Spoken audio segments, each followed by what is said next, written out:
pont entre la philosophie, par exemple, et la Torah, on a Philon d'Alexandrie, qui est à l'origine de l'école des thérapeutes. Donc c'est ce dont je parle, c'est pas une lubie, c'est pas quelque chose de nouveau. Ça existe. Je ne parle pas de coaching religieux. Hein. On est dans une dimension spirituelle universelle. C'est-à-dire que ce qu'on va chercher dans le coaching existentiel, c'est quelque chose qui parle à l'humain, quelle que soit sa tradition. Il y a aussi ce qu'on appelle les séphirotes. Alors les séphirotes, ça peut être très compliqué où on ne comprend rien du tout, mais ça peut être quelque chose de très très simple, mais qui correspond à la structure de l'être humain, les tempéraments de l'être humain, la nature de l'être humain, les personnalités. On a 7 personnalités qui vont se dessiner, et que par rapport à cette personnalité, alors je peux prendre les personnages. Alors, on peut faire il y a un livre qui est sorti dernièrement, c'est l'énéagramme et les séphirotes. Donc ils reprennent les personnalités des énégrammes et ils le remettent sur les séphirotes. On est en plein chantier de recherche. Donc il y a beaucoup de choses qui sont en train de se faire. Donc là, vous travaillez maintenant sur les neurosciences et le fonctionnement du cerveau. Bon, c'est un chantier extraordinaire. Alors, à chaque fois que... Donc moi, ce que je fais, j'essaie de faire une synthèse de l'ensemble de ce que j'ai pu apprendre dans ma vie dans le domaine des sciences humaines. Je suis enseignant dans une école d'ingénieurs et j'enseigne les sciences humaines classiques, avec une certaine dimension humaine. J'ai monté, ça fait 15 ans que je suis dans cette école d'ingénieurs, on a monté un département qui s'appelle formation donc sociale et humain. D'accord, développement social et humain. C'est-à-dire quoi? C'est-à-dire que vous êtes des ingénieurs, donc il faut de la technique, il faut de la connaissance, il faut de l'intelligence, mais vous allez avoir un rapport avec des humains. Donc il va y avoir un comportement à apprendre. Alors là, on a utilisé tous les outils qu'on avait, la PNL, etc., mais avec une dimension humaine. C'est-à-dire que l'entreprise a dimension humaine. Donc on m'a choisi pour faire un enseignement dans une école d'ingénieurs pour apporter un petit peu de graines de sens dans les démarches. Maintenant, je ne fais plus ça, je n'enseigne plus, mais je suis toujours dans cette école d'ingénieurs et je fais que du coaching. C'est-à-dire je vois tous les ingénieurs à la fin de leur cursus pour faire un point avec eux sur leur projet de vie. Qu'est-ce qu'ils veulent faire, etc. Et on apprend des choses extraordinaires. On apprend des choses extraordinaires. Donc, il y a ça. Et puis, la façon donc, où je reprends ces sciences et où j'ajoute cette dimension spirituelle. Et ça reste quand même dans le cadre de la science. Et puis, donc, j'ai créé une approche de coaching qui s'appelle le coaching existentiel. C'est du coaching classique, mais plus ces dimensions spirituelles. Derrière ce coaching existentiel, ce que je suis en train de faire, c'est les éléments de la Kabbale existentielle. Ça correspond à l'unité, donc l'unité de soi, l'unité de Dieu, l'unité du monde, l'unité des peuples. En tout cas, pour l'instant, c'est le 1. J'ai une phrase que j'aime beaucoup sur ce Aleph, toujours par rapport à la logothérapie, par rapport à la question de la souffrance. L'être humain qui, dans la Bible, exprime la souffrance terrible, c'est Job. Vous connaissez l'histoire de Job. On lui enlève tout. D'accord. Et Job, à un moment donné, de souffrance en souffrance, d'expérience en expérience, et puis d'épreuve en épreuve, il se dit, qu'est-ce qui se passe? Je comprends rien, quoi. Et à un moment donné, lui-même, il commence à se révolter quelque part. Et qu'est-ce que lui répond Dieu? Tais-toi. Et je te alepherai. Très joli. Tais-toi et je te alepherai. C'est si tu rentres dans le silence, tu vas entendre le aleph devenir aleph, quoi. Je te alepherai, c'est-à-dire qu'on va avoir une dimension du silence. Et je te alepherai, c'est traduit je t'enseignerai. Parce que le mot veut dire aussi enseignement, mais un enseignement qui passe par le silence. On verra un petit peu comment ça va se construire. Quand je vais proposer après le bête, ça va être la maison.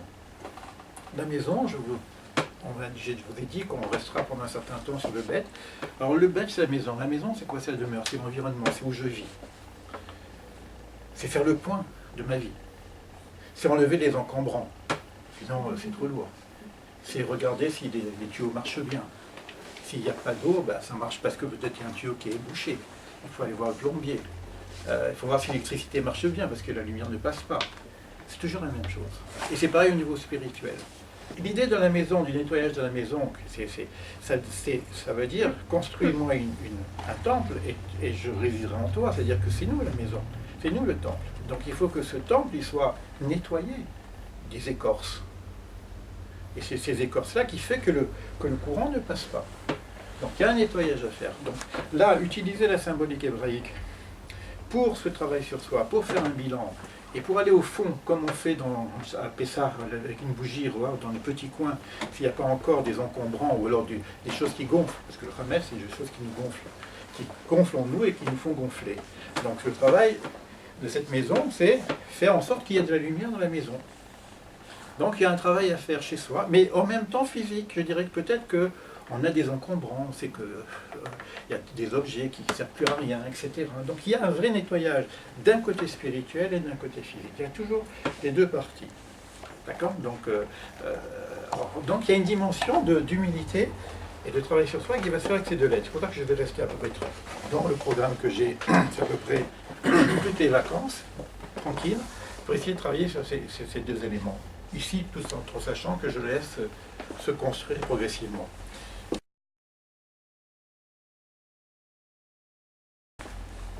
Une fois qu'on est...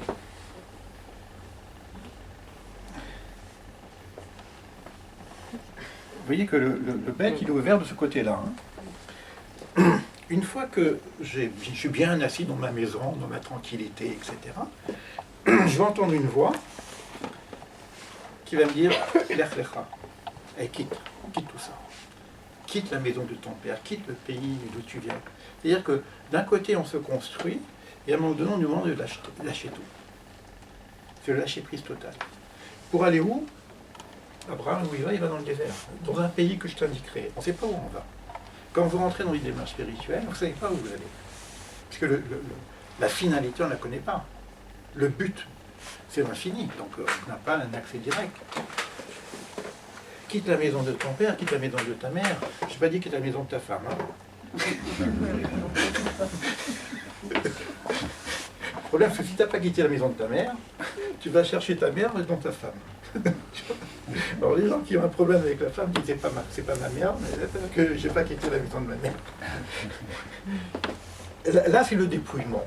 Dans ce dépouillement, c'est le guimel. Le guimel, c'est aussi le chameau. Le chameau, il a de l'eau dans sa bosse. Il va pouvoir traverser le désert. Il a de l'eau en lui pour traverser ce désert. Vous voyez, il est un petit peu penché. Et le Talmud nous dit pourquoi il est penché comme ça. Parce que pour avancer dans la vie, ça ne marche pas comme ça. Il faut déjà avoir une certaine humilité. Mais je me penche vers qui? Je vais me pencher vers le Dalet. Je me penche vers le pauvre. Le Dalet, il s'appelle Dal, ça veut dire c'est le pauvre. C'est-à-dire je vais avoir et Gimel devient Gimilut, Gomel, celui qui donne. Donc je vais quitter ma maison pour aller dans le désert afin de mieux donner. D'être quelque part, c'est la générosité. Donc je vais m'ouvrir par le passage au désert, d'où l'importance du voyage qu'on fait, m'ouvrir vers le Dalet. Et je deviens pauvre moi-même pour pouvoir passer la porte du Hé. Donc ici, je dois vivre, parce que Dalet, c'est aussi une porte, c'est aussi un passage. C'est l'épreuve du 4. On va retrouver à chaque niveau, ici j'ai 3. Par exemple, plus haut, j'ai 30. C'est le Lamed, c'est le mouvement, mais c'est le mouvement par l'enseignement, l'Omed. Tu apprendras. D'accord? Donc, plus haut, c'est le Shin, c'est le feu, c'est la chimie, c'est la transformation, c'est l'épuration. Ici, le Bet, c'est la maison. Plus haut, c'est le Kaf, qui est le vin, c'est la capacité de recevoir. Tu ouvres tes mains et tu reçois. Et plus haut, c'est le Resh, c'est la tête, c'est la capacité de recevoir ici. Donc on aura une possibilité de voir les éléments supérieurs mais je vais rester sur 10 en donnant quelques éléments ici. Après j'ai le VAV. Le E c'est le souffle divin. Le E j'ai le souffle divin, donc on va commencer ici à comprendre un peu peut-être le Aleph, on parle de souffle divin. J'ai l'impression de parler de Kabbale, c'est pas de la Kabbale, c'est de la psychologie pure. C'est-à-dire, ce que je veux faire, c'est de la psychologie pure. C'est des éléments de la Kabbale pour parler de psychologie pure. Et quand je dis que je vais rester un mois sur une lettre, c'est pas faire que de la symbolique de la lettre. C'est-à-dire qu'on va travailler d'une façon concrète avec des outils, dont je vais vous montrer quelques-uns, concrets, mais avec cette idée-là de dire, je vais passer une porte, ici je veux atteindre le souffle, la respiration. Quelqu'un qui a un problème de souffle court, côte cerveau, il n'arrive plus à respirer, eh ben, il est mal. Donc peut-être qu'il faut apprendre la respiration, peut-être qu'on ferait des techniques de respiration, peut-être des techniques de méditation. Tout dépend où on est, d'accord?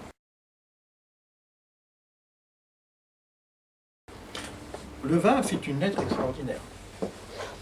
D'ailleurs, c'est la lettre qui relie 2 fois le « et » dans le nom divin. Je me rappelle une fois, j'avais fait ici Purim, de ceux qui sont rentrés dans mon site, à un moment donné, j'ai un petit truc pour parler de Purim. Je vous montre, si j'ai le temps, je vais vous le montrer encore.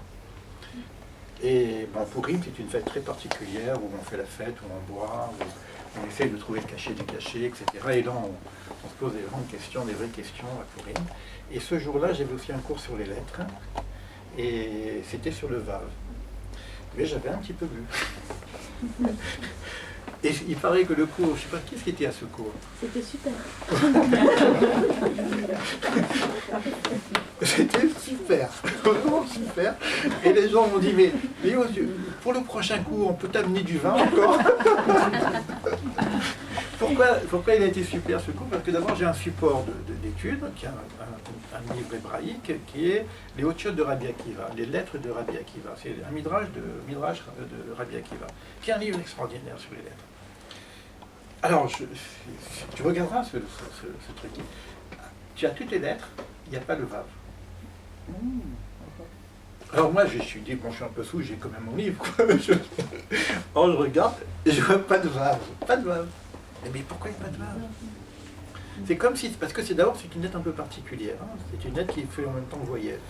Alors la consonne, c'est plutôt divin, la voyelle, c'est humain. Bon. Le Vav, c'est presque qu'il n'existe pas pour lui-même. Il ne fait que relier les choses. Donc on a une lettre extraordinaire qui est le reliant, le compagnon. C'est lui qui va nous mettre en relation. D'ailleurs, il relie le haut et le bas. Ici sur l'Aleph, vous avez ici un Vav qui relie les 2 Yod. On verra qu'est-ce que le Vav. Il y a toute la notion du Lévi d'ailleurs, qu'on appelle le compagnon, l'accompagneur, celui qui accompagne, qui est en relation avec le Vav.